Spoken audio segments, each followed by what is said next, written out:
Pois bem, hoje nós iremos falar sobre este assunto, né? Jogos de azar. E esse é um tema que nós não encontramos de maneira direta na Escritura. Não há nenhuma passagem bíblica que diga, não jogue jogo de azar. Eu estou colocando isso porque, geralmente, principalmente irmãos que não dominam o campo da teologia. O que é teologia? É o discurso a respeito da revelação de Deus acerca de si mesmo e acerca da sua criação. Então, teologia não se faz com textos diretos, mas se faz também com uma análise, com uma reflexão de ideias. Então, muitas das vezes, nós não temos um tema direto, né? Eu já vi muito como, pastor, me mostra na Bíblia, me mostra, eu quero que me mostre na Bíblia. Eu disse, mas irmão, não tem como mostrar, por exemplo, a questão de drogas na Bíblia. Você vai buscar um princípio. Por exemplo, um princípio de droga que nós podemos buscar é não embriagar. Ou seja, você não tem lá, não pegue crack, mas você vai a um princípio que é a questão do não embriagar, ou seja, que vai tirar o seu estado de consciência e se aplica a droga. Por que eu estou falando isso?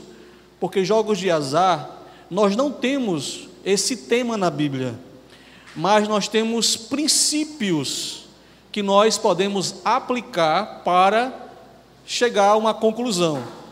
Então é isso que nós iremos fazer. Nós iremos aplicar princípios. Então nessa noite nós iremos falar o que é jogo de azar e em consequência disso nós iremos também mostrar o que é uma aposta.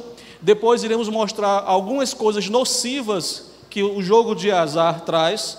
Depois nós iremos mostrar pelo menos 2 argumentos que alguém usa, tem cristãos que usam, né? A favor do jogo de azar. Depois nós iremos para argumentos contrários e no final nós iremos trazer uma breve recomendação ou um breve conselho sobre sorteios nas igrejas. Então, seja que esse é o que nós iremos trabalhar hoje aqui. Mas vamos começar aqui falando sobre o que são jogos de azar. E uma definição que nós temos aqui, pode passar o slide aí, desse Barnett, citado por Kaiser. Jogos de azar envolvem a transferência de algo de valor de uma pessoa para outra com base em mera probabilidade. Então esse é um dos conceitos que nós temos sobre o que é jogo de azar. Mas antes de nós comentarmos esse conceito, eu quero falar um outro conceito que é o que é aposta, né? Porque estão interligados. Jogo de azar e aposta estão interligados. Então vamos ver o que é aposta. Agora de Geisler. Ato de uma pessoa transferir algo de valor para outra, essencialmente com base na sorte. Eu sei que foi muito rápido, mas se você percebeu, existem 2 palavras-chave nesses 2 conceitos. A primeira delas está ligada a transferência de algo de valor. Então, há 2 conceitos chaves. Quando nós falamos de jogo de azar ou de aposta, nós estamos falando de uma transferência de um valor. Então, ou seja, todas as vezes que há um jogo de azar, há uma aposta, uma transferência de algo de valor e conectado a isso, ligado a isso, a sorte, o acaso.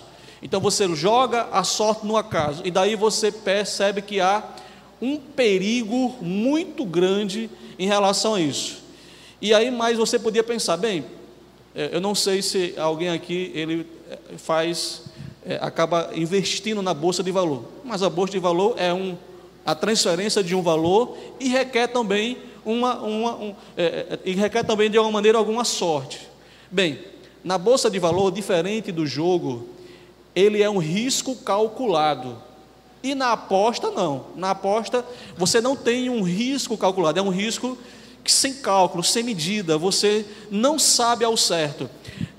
Há um cálculo para muito, ou seja, se você jogando, a distância de você ganhar é tão grande, se você talvez passasse a vida toda não poderia ganhar. Para você entender como o risco ele é grande. Então é um risco que é incalculável, um risco infinito. A chance de você ganhar numa aposta, ela é infinita, é muito grande. São milhares de pessoas talvez para uma ganhar. Então a aposta ligada a esse risco, essa sorte, o acaso, né? Então, guarde isso, que tanto o jogo de azar como a aposta, elas estão interligadas nesses dois conceitos. Mas há alguns efeitos nocivos. Novamente eu quero usar aqui o conceito de Kaiser. Ele vai traçar 7, mesmo que haja outros efeitos nocivos no jogo de azar, mas nós vemos esses 7 aqui como sendo os que estão mais em evidência. A fraude e o roubo, você percebe muito isso. Nós temos, por exemplo, aqui no Brasil, sobre a loteria, sobre a Mega Sena, já houve casos até de dúvidas sobre se houve fraudes realmente. Por exemplo, a mesma pessoa ganhar de várias vezes, isso é impossível pela probabilidade do jogo. Então se acredita que houve fraude nessa questão. Então é muito comum no jogo de azar ter fraudes.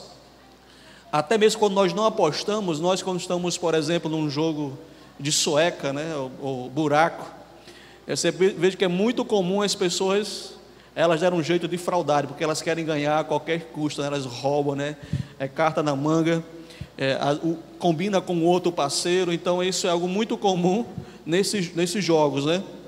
E um outro efeito, uma outra causa é a questão da pobreza de família.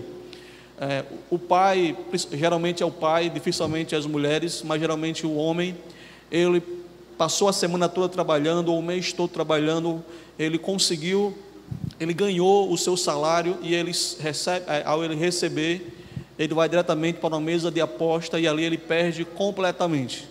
Várias famílias chegaram até mesmo a ficarem sem nada.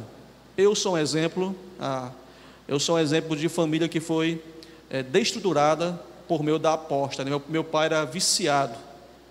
Eu tive também um cunhado. Esse meu ex-cunhado, ele foi um dos primeiros plantadores de melão na cidade de Baraúna.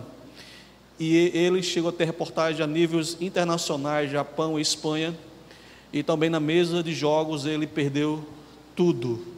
Então você veja que a pobreza familiar é uma consequência nociva desses casos. Desarmonia conjugal também é outro, e nós estamos falando algumas coisas que os irmãos, quem vive perto de um jogador, sabe muito bem isso. A desarmonia, ora, se você chega, você perde tudo, a sua mulher não vai receber você com um beijo, né? Então aí começa a ter atritos, né, nesse lar.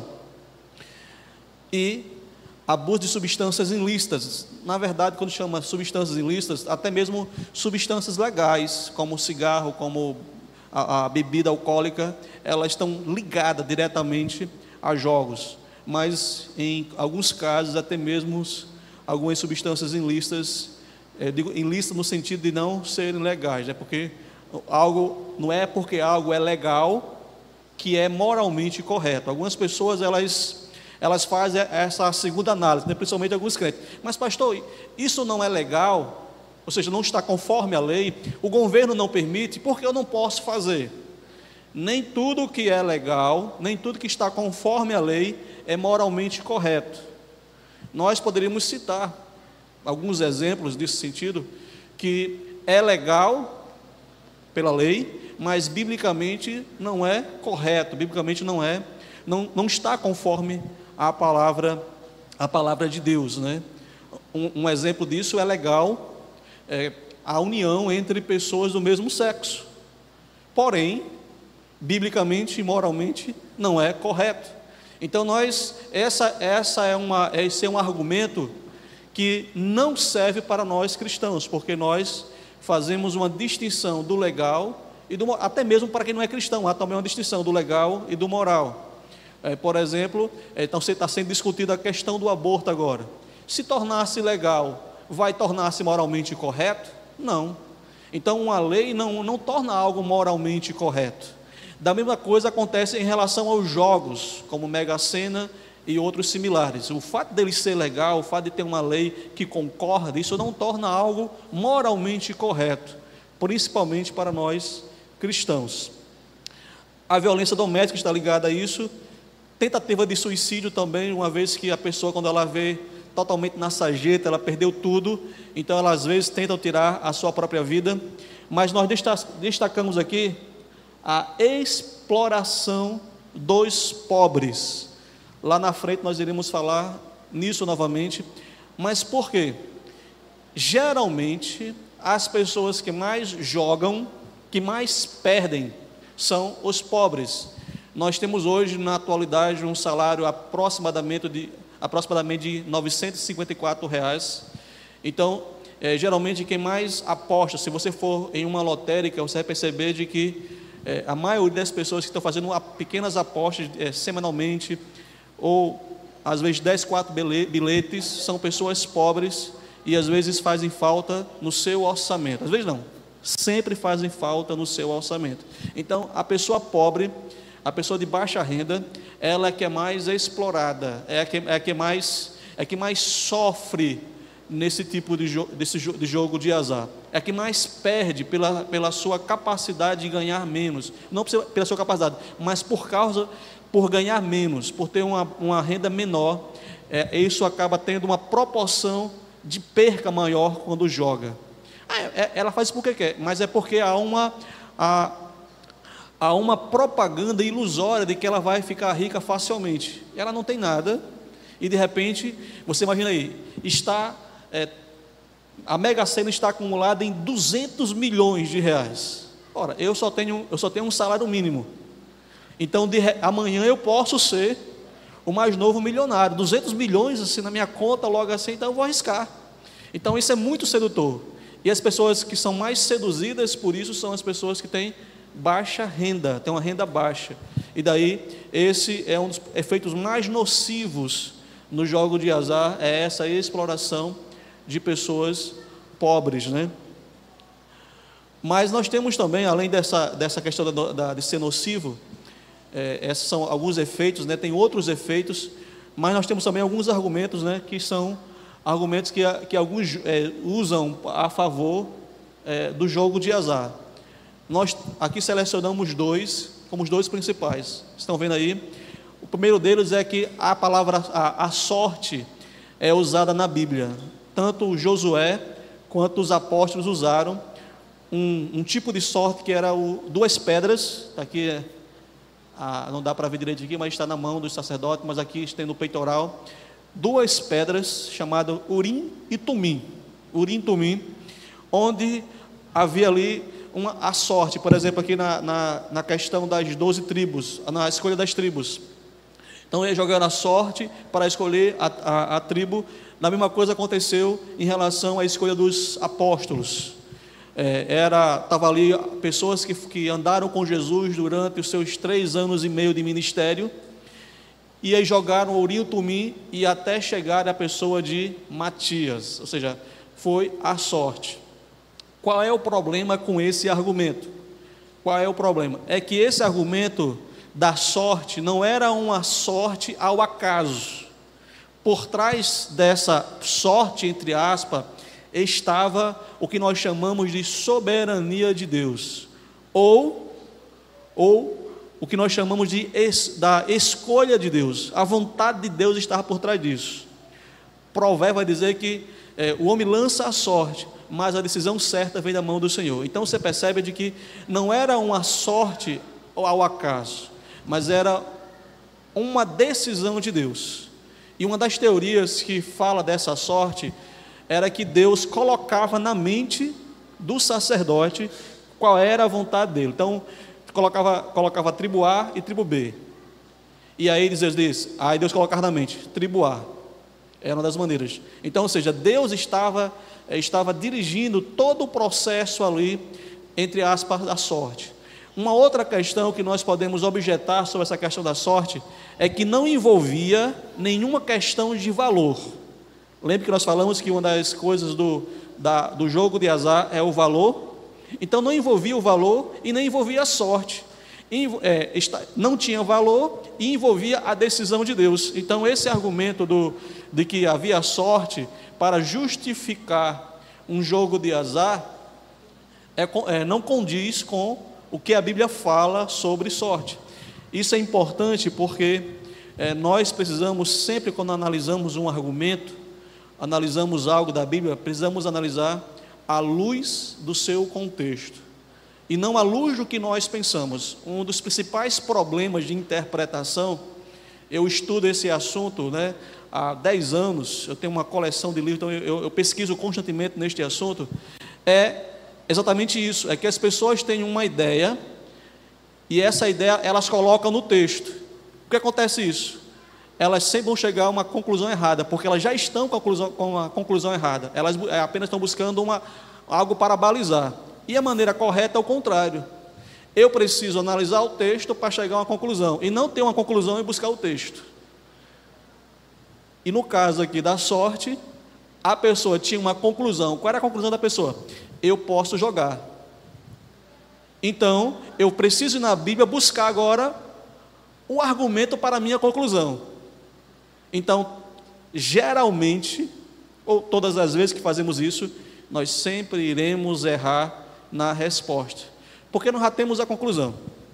Uma vez, só para descontrair um pouco, uma vez uma certa igreja, um irmão chegou para mim e disse: pastor, eu tenho um sermão, me dê um texto para eu pregar. Eu disse: então você não tem sermão. O sermão é a partir do texto. Então as ideias começam a partir do texto e não o contrário, né?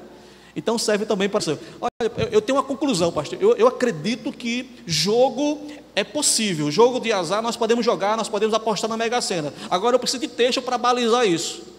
Então pronto, você já começou errado, e você já tem uma conclusão, e você já quer apenas fundamentar, e fundamentando isso fora do contexto. O outro argumento aqui é a ausência do termo aposta. Olha, o termo aposta não aparece na Bíblia. Ora, se não aparece na Bíblia, logo isso quer dizer que eu posso jogar, já que a Bíblia ela não condena a aposta, ela não fala sobre a aposta, então eu preciso jogar. Bem, nós temos diversos termos que não aparecem na Bíblia. Então, nós chamamos isso em teologia de argumento do silêncio. O argumento do silêncio ele é muito perigoso, porque ele tanto pode ser a favor como pode ser contra.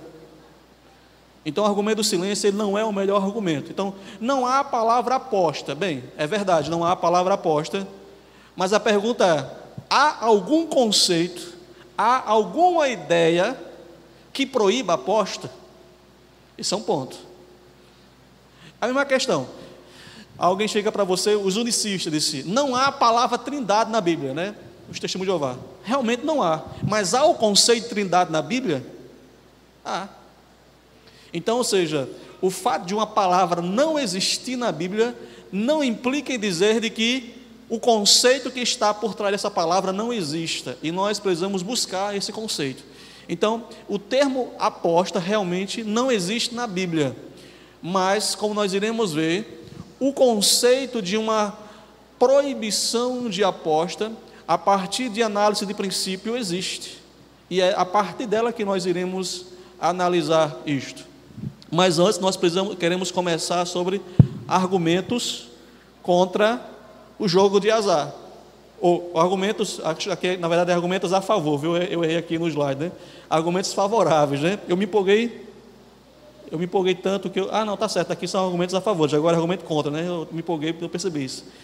Então, argumentos que são a favor, que são contra ao jogo de azar. Existem vários argumentos, e aí vocês, no final, eu vou trazer aqui uma bibliografia, se vocês quiserem se aprofundar no assunto. E teve quando eu estava na segunda igreja, nós escrevemos, eu, pastor Alaná e pastor Alain, escrevemos uma revista sobre ética cristã. Pastor Moab a estudou, né, quando esteve lá, e eu acho que foi eu que escrevi essa lição sobre jogo de azar, né, porque lá a biografia está parecida com a que eu tenho, né. Eu fiquei com dúvida, eu pensei, eu não estou mais, temos uma lição lá sobre o jogo de azar, e tem outros mais argumentos lá, de um livro de Evans, Evans, mas tem outros também, que aqui vai estar aqui na bibliografia. Mas nós iremos apenas falar sobre três argumentos que nós podemos ver, três princípios que nós podemos usar para nós, que é contra o jogo de azar. O primeiro deles é isso: cultiva a cobiça e a ganância, quiserem abrir aí, Êxodo 20, versículo 15, vai nos falar sobre a ganância ou sobre a cobiça, né? Êxodo 20, versículo 15.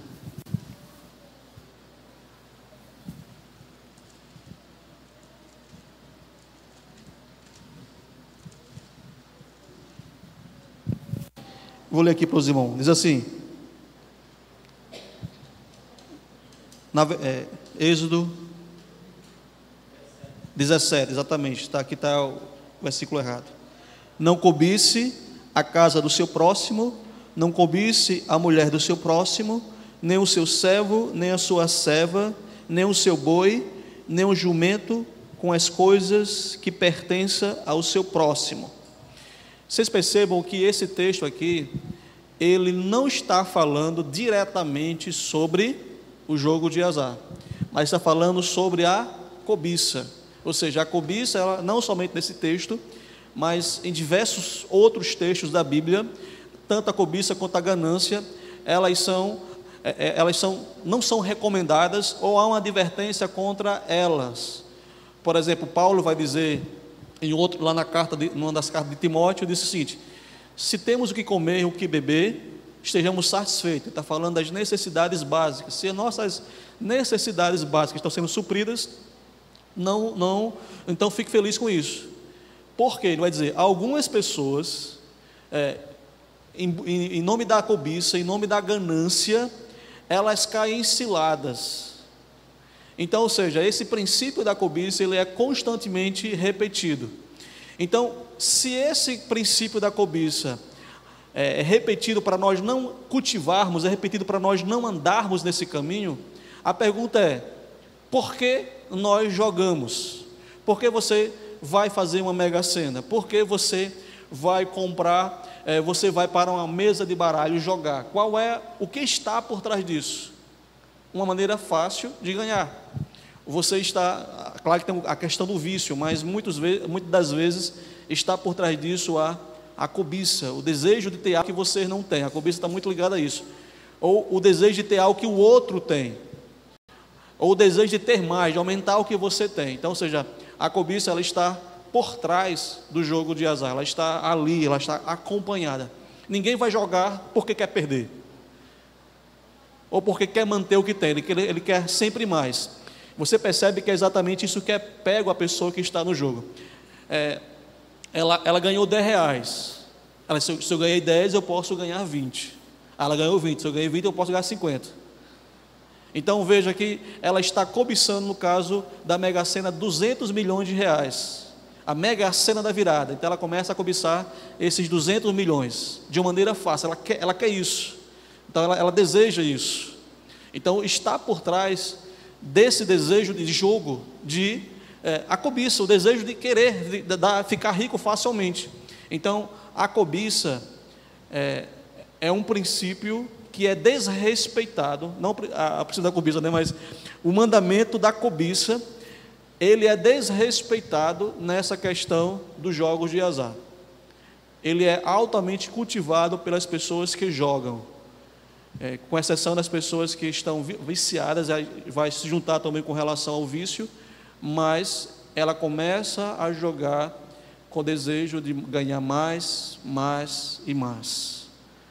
Então, eu posso dizer que, conversando com alguns crentes que desejam a jogar, eles dizem isso, né? Eu estou cansado da minha vida de pobreza. Porque eu não posso jogar? A Bíblia não proíbe. Então eu quero ganhar. Eu desejo ficar rico, eu quero ficar balançando uma rede, eu quero viajar, ir para vários lugares do mundo. Então por isso que eu jogo. Então você percebe, está sempre cobiçando um lazer, cobiçando algo, ele não está contente. Talvez esse não está aqui no estudo, mas um outro princípio que é desrespeitado é o princípio do estar contente. Não é estar conformado. Há uma diferença de estar conformado, porque algumas pessoas estão conformadas com o estado que se encontra, mas é você estar contente com aquilo que Deus lhe proporcionou, com aquilo que Deus lhe deu. Então algumas pessoas estão conformadas, né? Elas ficam ali acomodadas, né? Mas o princípio bíblico, junto com o contrário da cobiça, é estar contente com o que você tem. E aí, à medida que você vai ganhando, você vai estar sempre contente, mas você não está conformado, mas não está triste porque você não, com aquilo que você não tem. Porque a cobiça geralmente está ligado a querer aquilo que você não tem. Então você está constantemente triste, constantemente inconformado, constantemente reclamando de Deus, porque você não tem aquilo que o outro tem, a vida que o outro tem. Então está muito ligado a isso. E talvez, fugindo um pouco aqui do assunto, mas dentro do assunto, sempre esteja contente com aquilo que Deus concedeu a você. Esteja contente, alegre-se, louve a Deus pelo que você tem. Se amanhã você vier aumentar, mas isso não traga um descontentamento, porque você, uma vez que você tinha X, agora tem XX, e você precisa agora 3xxx. Então esse desejo que é pecaminoso, porque você sempre, geralmente você vai buscar de formas erradas, e uma delas é o jogo de azar. O segundo argumento que nós temos, além da cobiça, como eu falei, usando princípios, é isso aqui, que o jogo de azar ou aposta é uma forma de exploração do pobre. Esse texto de Isaías vai falar sobre isso, né? Ou seja, diversos textos da Bíblia, ele vai trabalhar essa questão da exploração. Mas vamos ler Isaías 3, 13 a 15. Isaías 3, 13 a 15. 3, 13 a 15 diz assim: o Senhor se levanta para apresentar a sua causa, Ele se apresenta para julgar os povos. O Senhor entra em juízo contra os anciãos do seu povo e contra os seus líderes. Ele diz: foram vocês que arruinaram esta vinha, os que roubaram dos pobres, os que roubaram os pobres estão na casa de vocês. Com que direito vocês esmagam o meu povo e moem a face dos pobres? O Senhor dos exércitos é quem está falando. Então, novamente aqui você percebe, aqui não está falando diretamente sobre jogos de azar, mas está falando de uma exploração de pessoas pobres, né? E como nós falamos das coisas nocivas, o jogo de azar, as pessoas que são mais exploradas, que são mais oprimidas, são as pessoas pobres. E novamente, de Gênesis a Apocalipse, nós percebemos esse cuidado que Deus tem para com os pobres. A carta de Tiago vai falar até uma advertência contra os ricos pela exploração que eles fazem dos pobres.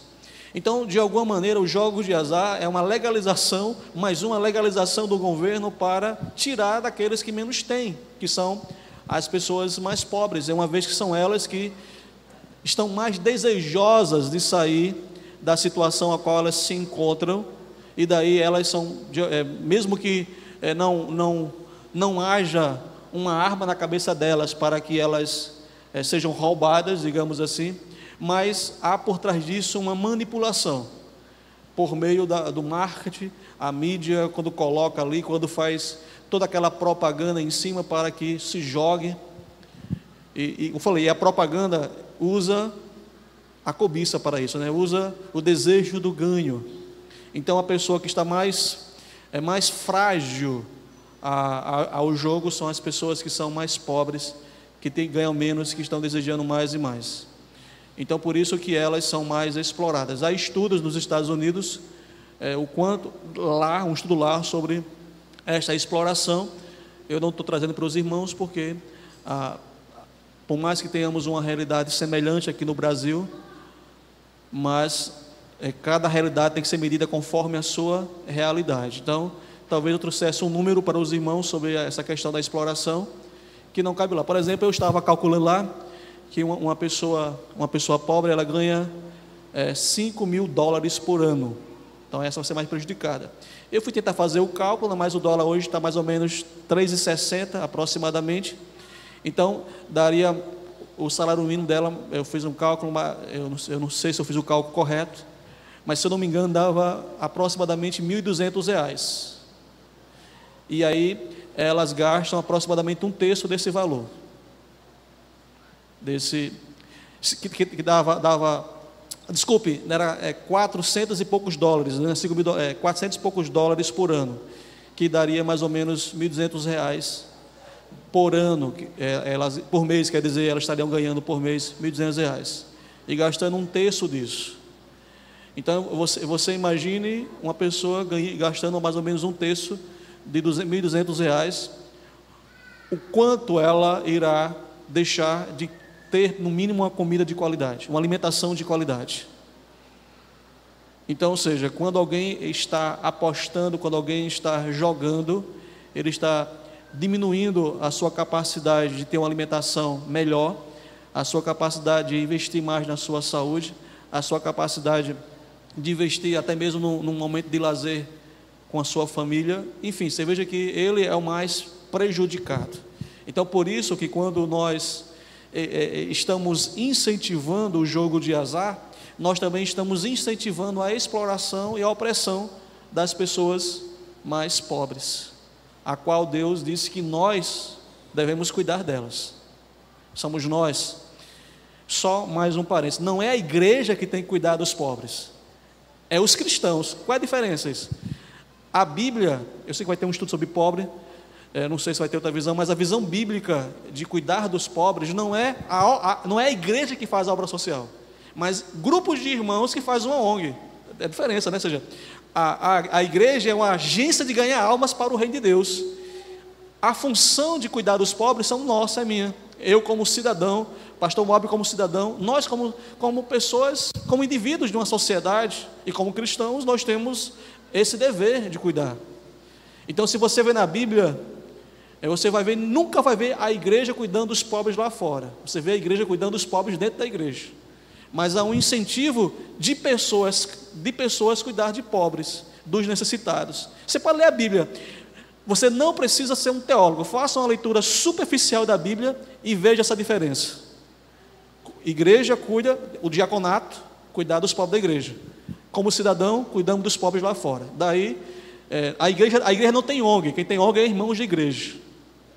Os Estados Unidos é pautado nisso. E por isso que nos Estados Unidos não há SUS, mas há doações de pessoas mais ricas para cuidar dos mais pobres. Então essa é a visão bíblica de cuidado, né? Então nós somos chamados para cuidar dos pobres, mas não para explorar os pobres. Não somente no jogo de azar, mas até mesmo explorando algumas pessoas, até mesmo quando nós chamamos para trabalhar. Mas esse é o segundo princípio, que jogos de azar é uma maneira de explorar pobres. E terceiro argumento, despreza a maneira ordenada por Deus para suprir as necessidades diárias. Gênesis 3,19 diz que devemos trabalhar o suor do nosso rosto. E 2 Tessalonicenses 3,10 disse: quem não trabalha, não coma.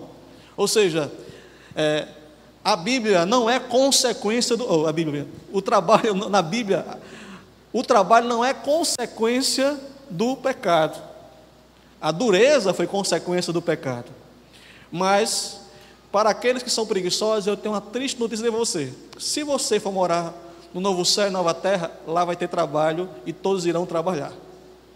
Quando nós lemos a Bíblia, o trabalho foi antes da queda, o trabalho continua na queda e o trabalho vai existir após a queda, porque trabalho é uma bênção de Deus.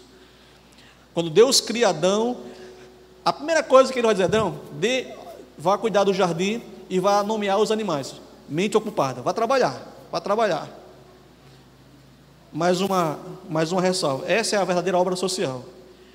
A verdadeira obra social, ela sempre consiste em colocar alguém que tem condições de trabalhar,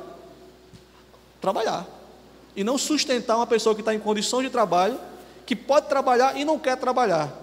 Por isso que Paulo disse: quem não trabalha não come, porque alguns irmãos estavam aproveitando da obra social da igreja para não trabalhar. Aí Paulo disse: epa, atenção crentes, não quer trabalhar, não dê ajuda para eles.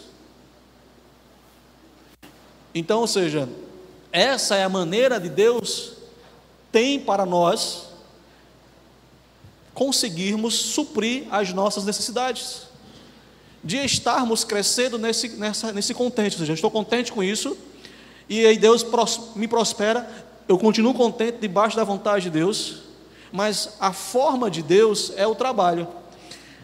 Veja o seguinte, na maioria dos casos, vamos pensar aqui na nossa cidade, algumas lojas, algumas empresas que os pais trabalharam para construir, e alguns filhos, depois da morte do pai, destruíram. Já viu isso já? Vendem. Nós temos aqui uma grande loja, que era conhecida aqui de pequenos valores aqui. Nós tinha 3, 4 lojas aqui. E com a morte do pai, o que aconteceu com essa loja? Foi vendida. Então, geralmente, os filhos não dão continuidade ao trabalho, porque eles não tiveram, eles não construíram, na maioria dos casos. Eles não labutaram. Por exemplo, o meu irmão, ele tem uma empresa de que ele conserta navios da Petrobras. E o sonho dele é que o meu sobrinho cuide dessa empresa. Queria que ele fizesse engenharia mecânica para ele dar continuidade, mas meu sobrinho não quer. Ele disse, vai parar a minha empresa.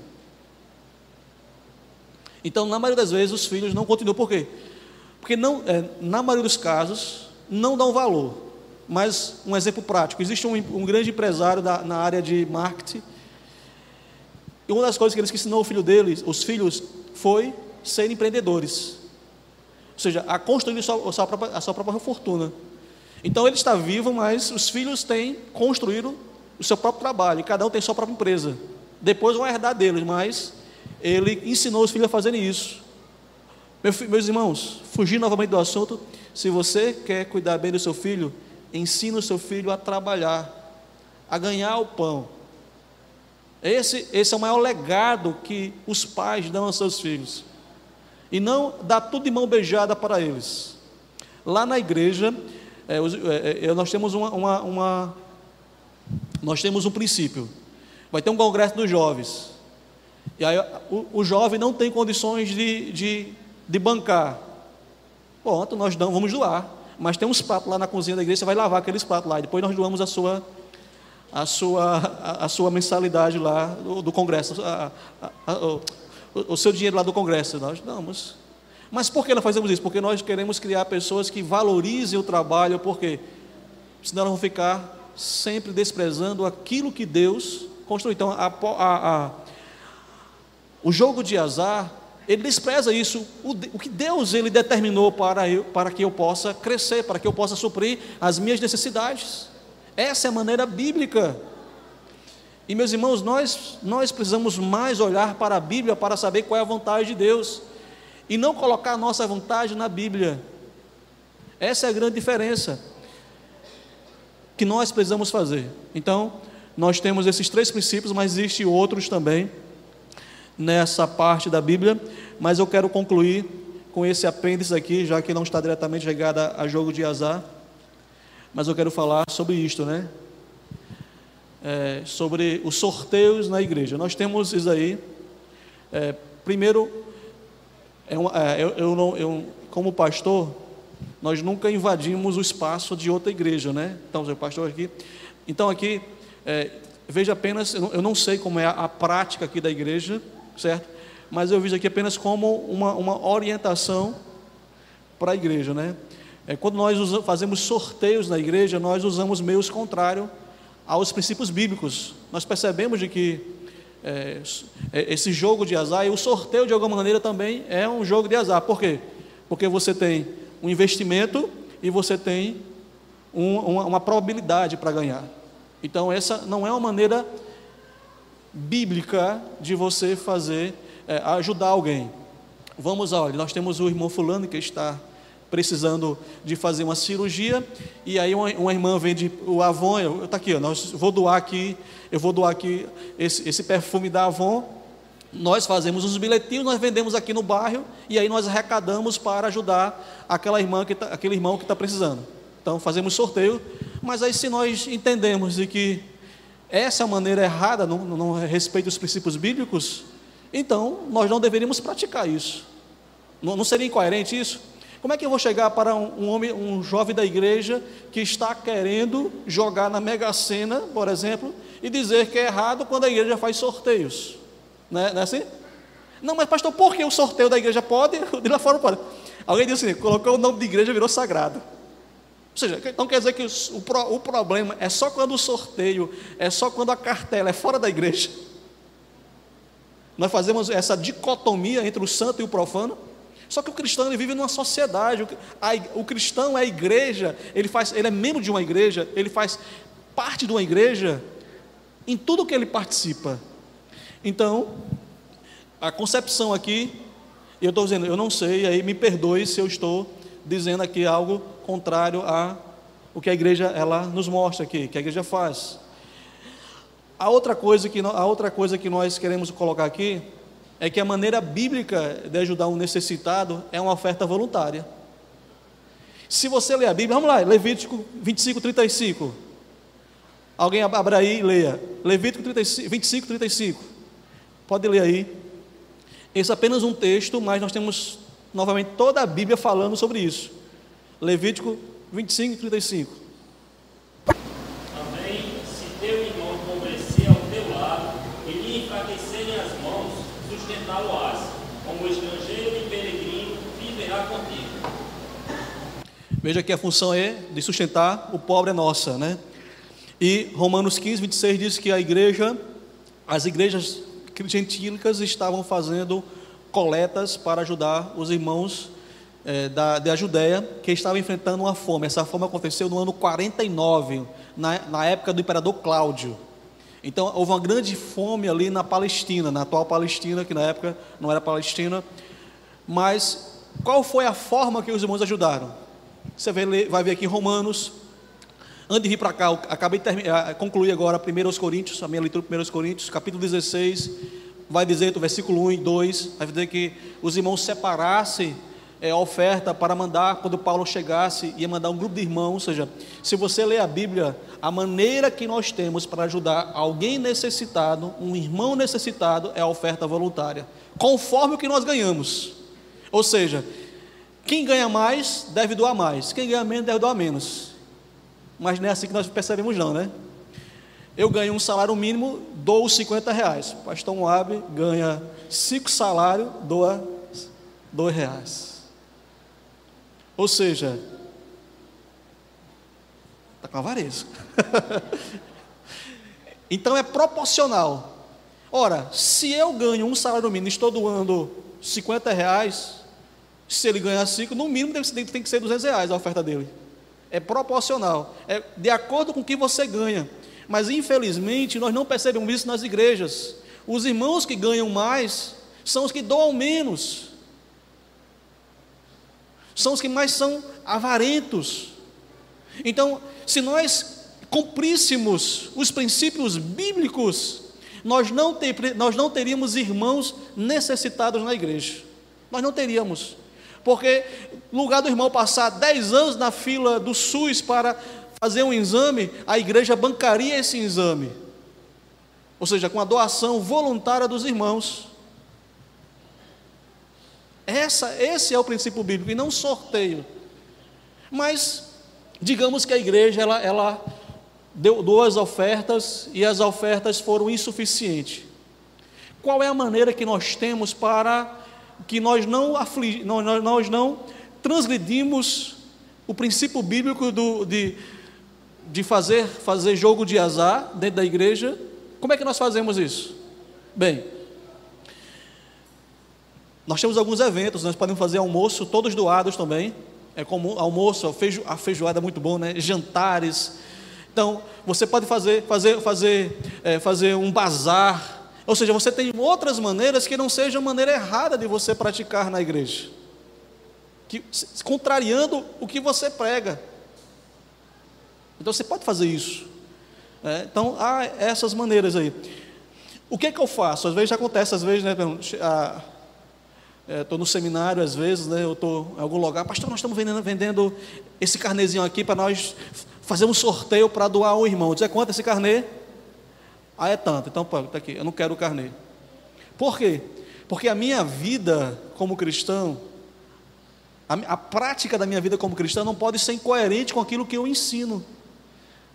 Então, se eu digo que jogar na Mega Sena é errado, se eu digo que na Telecena é errado, jogar numa mesa de um cassino, não cassino, mas numa mesa de baralho é errado, então por que eu pratico o sorteio?